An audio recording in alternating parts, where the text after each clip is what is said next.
ஆண்டவர் இரட்சகருமாக இயேசுவின் இனிதான நாமத்தினால் உங்களை வாழ்த்துகிறேன். கர்த்தர் கிருபையா இந்த மாதத்தின் கடைசி நாளை காண கிருபை கொடுத்திருக்கிறார்.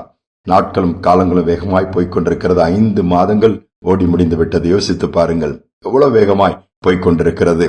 ஆனால் இம்மட்டும் கர்த்தர் கிருபை கொடுத்தாரே, நடத்தினாரே, அதை நினைத்த ஆண்டவருக்கு நாம் நன்றி சொல்லலாமே. வேதத்திலே சங்கீதம் 34:1 சொல்லுகிறது, கர்த்தரை நான் எக்காலத்திலும் ஸ்தோத்தரிப்பேன், அவர் துதி எப்பொழுதும் என் வாயில் இருக்கும். தாவீது தன்னுடைய அனுபவத்தை இந்த இடத்தில் சொல்லுகிறார். எக்காலத்திலும் நாம் தாவீதை போல ஸ்தோத்தரிக்க முடியுமா? நம்முடைய வாயில் எப்பொழுதும் ஆண்டவரை துதிக்கிற துதி இருக்குதா? இல்லையே. துதிக்க சொல்லும் பொழுதே துதிப்பதற்கு யோசிப்போம், ஜெபிக்க சொல்லும் பொழுதே ஜெபிப்பதற்கு யோசிப்போம். அதுதான் நம்முடைய சுபாவம். வேற வார்த்தைகள் தான் புலம்பல் இருக்கும், முறுமுறுப்பு இருக்கும், கோபமான வார்த்தைகள் நம்முடைய வாயிலிருந்து கொப்பளிக்கும், சொல்லிக்கொண்டே போகலாம். எக்காலத்திலும் நன்மை பெற்றுக் கொண்டால் ஆண்டவருக்கு நன்றி செலுத்துவோம். நல்ல செய்தி கேட்டால் ஆண்டவரை மகிமைப்படுத்துவோம்.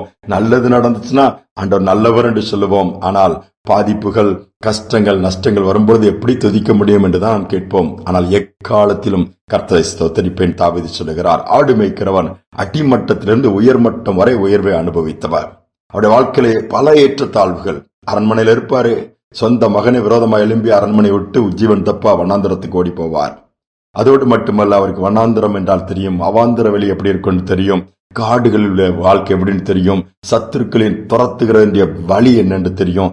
எல்லா பக்கத்திலும் எல்லா பாடுகளையும் அனுபவித்ததோடு மட்டுமல்லாமல் எல்லாவித நன்மைகளையும் அனுபவித்ததுதான் தாவீது ராஜா. அவர் தான் சொல்லுகிறார், எப்பொழுதாவது நான் ஆண்டவரை துதிப்பேன் இல்ல, வாய்ப்பு கிடைக்கும் போது என்று சொல்லி அல்ல, எக்காலத்திலும் கர்த்தரை நான் ஸ்தோத்தரிப்பேன், அவர் துதி எப்பொழுதும் என் வாயில் இருக்கும். நாம சொல்ல முடியுமா? ஆண்டவர் அதுதான் எதிர்பார்க்கிறார். துதிக்கும் பொழுது கிருபை பெருகும், துதிக்கும் பொழுது தடைகள் உடையும். ஒருவேளை இந்த மாதம் நீங்க எதிர்பார்த்த நன்மை கிடைக்காம போயிருக்கலாம், வாய்ப்புகள் கிடைக்காம போயிருக்கலாம், கைவிட்டு போயிருக்கலாம், ஏதாவது ஆசீர்வாதங்கள். எல்லாம் நன்மைக்கு தான். துதிச்சு பாருங்களேன். இந்த நாளிலாவது தடைகள் உடைந்து சூழ்நிலைகள் மாறி, ஏன் இன்றைக்கு கர்த்தர் ஒரு அற்புதத்தை செய்ய அவர் வல்லவரா இருக்கிறார், செய்து விடுவாரே. ஒரு ஏழை ஊழியர் ஒரு கிராமத்திற்கு ஊழியர் செய்ய போறாரு, குடும்பமா. அந்த அளவு வசதி கிடையாது, கட்டின துணி மாதிரி தான் கொஞ்சம் இருக்குது. அப்படி போறாங்க. அந்த ஊர்ல போய் ஒரு சின்ன இடத்த வாடகை வாங்கி அங்க ஒரு சின்ன ஓலையில ஒரு குடிசை போட்டு அதுலதான் ஆலயத்தை ஆரம்பிக்கிறாரு. அவர் மூலமா ஆண்டவர் பலத்த கிரியல் செய்தனால் நிறைய ஜனங்க ஆண்டவருக்குள்ள அன்புக்குள்ள வராங்க. ஆலய ஆராதனை ஞாயிற்றுக்கிழமை தோறும் நடக்கும், மற்ற நேரத்தில் நல்லா ஜெபம் நடக்கும். இந்த ஓலை குடிசை தான், அந்த ஆலயமே ஓலையினால செய்யப்பட்டது தான். சரி, அப்படி போயிட்டு இருக்கும்போது அதே மாதிரி வாரத்துக்கு ஒரு முறை பக்கத்து கிராமங்கள் போய் ஒரு ஊழியர் செய்வாரு. அங்கெல்லாம் ஊழியர் செய்துட்டு ஒரு நாள் திரும்பி வராங்க. அவருக்கு இருந்த அந்த ஆலயம் தீப்பிடிச்சு எரியுது. தீப்பிடிச்சதுனால தீ அணைக்க முடியல. அவங்க விசுவாசிகள்லாம் ஓடி வந்து இது பண்ணி பாக்குறாங்க. அது அணைக்க போல எல்லாம் எரிந்து சாம்பலா போச்சுது. இப்போ இந்த போதகர் அதை பார்த்து கொண்டு நிற்கிறார். ஒரு பக்கம் ஒரு கூட்டத்துக்கு கோபம், யார் கொளுத்துனது இப்போ நம்ம விடக்கூடாது, ஏன்னா அதற்கு சில எதிர்ப்புகள் இருந்துச்சு அவர் அந்த ஜெப கொடுகை நடத்துவதற்கு. அந்த போதகர் என்ன சொன்னாரு, எந்த டென்ஷனும் ஆகல, அழல, புலம்பல, பழி வாங்கணும்னு துடிக்கல. தன்னோடு இருந்த விசுவாசிகளை கூப்பிட்டு யாரும் கோபப்படக்கூடாது, டென்ஷன் ஆகக்கூடாது, எரிச்சல் படக்கூடாது, பொறுமையோடு எல்லாம் நின்று ஆண்டவரை ஸ்தோத்தரிப்போம் அப்படிங்கிறாரு. அவர் சொன்ன, பாஸ்டர் சபை எரிஞ்சு சாம்பலா போய் கிடக்கு, எப்படி ஸ்தோத்தரிக்க முடியும், எப்படி நம்ம சும்மா இருக்க முடியும் என்று கொஞ்சம் இள ரத்தங்கள்லாம் துடிக்க கேட்கும்போது அமைதியானுங்க. நான் இந்த ஊருக்கு வரும்போது எப்படி வந்தேன்? ஒன்னும் இல்லாம தான் வந்தேன். ஏதோ நிறைய கொண்டு வந்து ஏதோ இழந்த மாதிரி நீங்க நினைக்கிறீங்களா? எல்லாம் நன்மைக்காக தான் கர்த்தர் மாற்றி கொடுப்பார். எல்லாரும் ஸ்தோத்தரிப்போம் சொல்லி இந்த சூழ்நிலையிலும் இந்த காலத்திலும் கர்த்தரை ஸ்தோத்தரிக்கணும்னு ஸ்தோத்தரித்தாங்களாம். தீ பரவி எல்லாம் எரிஞ்சு போச்சுது. ஆனாலும் அந்த செய்தி தீயை போல பல இடங்களுக்கு பரவினது. பல இடங்களுக்கு பரவின உடனே ஆண்டவர் என்ன பண்ணார் தெரியுமா? அந்த ஜனங்களோடு பேச ஆரம்பித்தார். எல்லாருக்குள்ள ஒரு வைராக்கியத்தை கொடுத்தாரு.